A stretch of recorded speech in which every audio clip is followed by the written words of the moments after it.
Series, Camping World Truck Series. His second win in 2014, his first win at Kansas.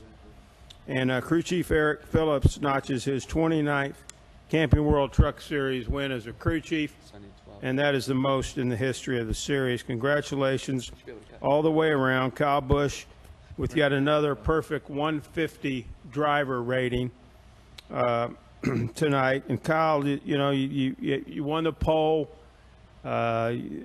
It was an interesting race, some cautions and those types of things, but there at the end, the 51 truck proved its mettle. Maybe just talk a little bit about your day-to-day in the truck series. Yeah, just overall real proud of Eric and all my guys for building this KBM chassis, Toyota Care Tundra.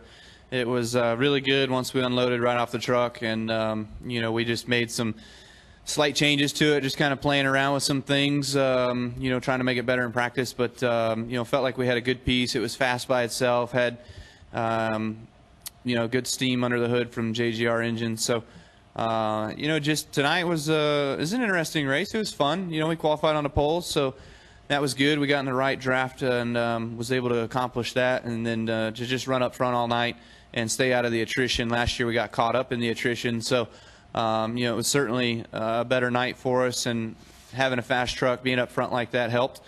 But it was a good race. Raced Logano for a little while, and Austin Dillon for a little while. Of course, Matt Kraft in there at the end as well too. So a lot of racing, I felt like, and there was some tense moments there a couple times with restarts and side drafting and this and that. Just trying to, everybody's trying to do everything they can to try to keep faster guys at bay, and I had to use lap traffic to my advantage a few times to get by some guys, but it all worked out, and our truck was really good on the long run there. So that last run that I went 30, 35 laps, 40 laps, whatever it was to the end, I knew if it went green that we would be pretty good. We were good on the short run too, but just everybody racing everybody and side drafting and all that kind of makes it a little chaotic, so tends to mix things up a little bit, but good truck. We'll go with Randy, and then we'll go to Brett. Kyle, we talked last week about Kansas being this jinxed place for you. This was a trucks win, but what's that do for you tomorrow, just having some success here tonight? Yeah, it was good. It was certainly, I've run well here in the truck races. I've run well here in the Nationwide Series races. I just haven't quite accomplished as many wins maybe here as I have at some other places. So I think tonight gives us a good sense of just what the track had and what it had from daytime to nighttime, and what I felt in the truck in practice during the day to the race here tonight, and the grip level, so I can expect, I know what to expect for tomorrow going into the Cup race. And, it didn't quite widen out as much as I wanted to see it widen out tonight, but it was still kind of racy. Like, you could still race side by side with guys, but the inside is always treacherous in the trucks just because of the aero and the side draft and the way that you can suck people around, kind of like what happened to Ryan Blaney racing for the lead. He just got loose underneath Logano, and that's so easy to do in these trucks. So maybe tomorrow's Cup race will be a little bit different or somewhat the same. Who's to say? Go ahead, Brett. Brett Williams, Speedway Digest, for either one of you. I noticed that you had some tire issues there. Was it just that one tire, or was it through the whole entire evening? No. With the tire and the surface here, we try to scuff tires, and then the new qualifying procedure. We had about 18 laps on that set of tires before the race started, and then made I think 35 lap run there the first of the race, and we only put 2 tires on at that point. So then that tire had almost 80 laps, 85 laps on it. So we were pushing it. We were aggressive. You got to be to win these races. So the rest of the night it was fine. I wanted to get 4 tires on there at the end. I was glad it went green for a while, or the last pit stop was late enough that we had to put enough gas in to put 4 tires on it, because I knew we'd have a chance to win that way. Let's go to the back. Go ahead. Get him a mic, please. Scott Trailer Racing Boys, Sports Radio 810 WHB. Kyle, the speeds are so great here now in the trucks compared to just a few years ago. Mm-hmm. You talk about that side air on the truck.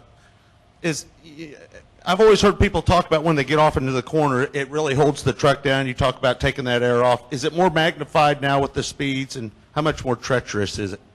Yeah, the trucks have a completely different feel with the new nose package that we have this year. The splitter and the nose and the way everything is built compared to last year just feels way different. But overall, with the speeds that you carry here, you rely on so much aero that the effect of the aero grip is actually greater than the mechanical grip that the tire can produce and that the trucks can produce, because the surface is just so great and so fast and so grippy that like I'm saying, I mean, the more aero grip, the more you can just push that truck down into the surface and squish that tire, the better it's going to be. And you can only do so much chassis wise. So when you're going around the racetrack and you have either somebody in front of you or somebody on your outside and you lose just a little bit of that, I mean, we go to the wind tunnel and we fight for 5, 6, 7 counts of downforce or 5, 6, 7 counts less drag with these trucks.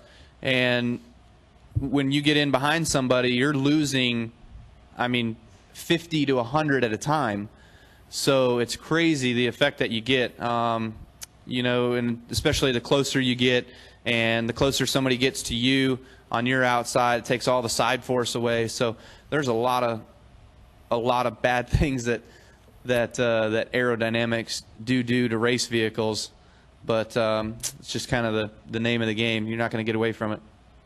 Also, I want to follow up. I don't think it was a restart, but one time I think it was you and Blaney, both down on the apron, down the front straightaway at the start-finish line. You don't see that very often. Some pretty exciting stuff right there. Can you take us through that when you both went down on the apron? Do you remember that point? Yeah, I remember one time it was with Logano. I was racing him for the lead. I was passing Logano for the lead off of 4. There was a lap truck that got in his way through 3 and 4 and gave me a run on him off of 4. So I side drafted him to about the start-finish line. Then I pulled low and tried to get away from him and keep my momentum going past him, and I did that and was able to clear him for the pass into turn 1. Did the same thing to the 20 at the end, and you know, the 88. I tried to do the same thing. I think he finally just let me go. He was still on my quarter, but the outside, for some reason, you know, you couldn't really get the momentum going out there. You'd really feel it at the end of the straightaway. You'd really get a big boost at the end of the straightaway by running the outside, but you'd lose so much time of the entry to the corner and the center of the corner just because it's such a longer way around that you can never really make a pass out there. Go ahead, right there. RedGoodFrontStretch.com. You might have actually just answered the question, but those things you just described, how the trucks behave on the track, would that be the reason we saw so many wrecks tonight, or did you think it was excessive? Yeah, no, I think that the wrecks you saw tonight was just everybody not being ready for what these things feel like aero-wise. They're, like I said, they're different than what the last year's body mold, however you want to say it, felt. So I think everybody was, this is a rude awakening for everyone, and what it's going to feel like going into next week at Charlotte too is going to be the same thing. So it's unfortunate, you know, you always try to make improvements to vehicles and try to help them be better aerodynamically in traffic and whatnot. But the trucks, they're definitely not any better than what they used to be. In fact, I think they may be a little bit worse, and that's why you saw so many guys not quite ready for what evilness they had in store for them tonight.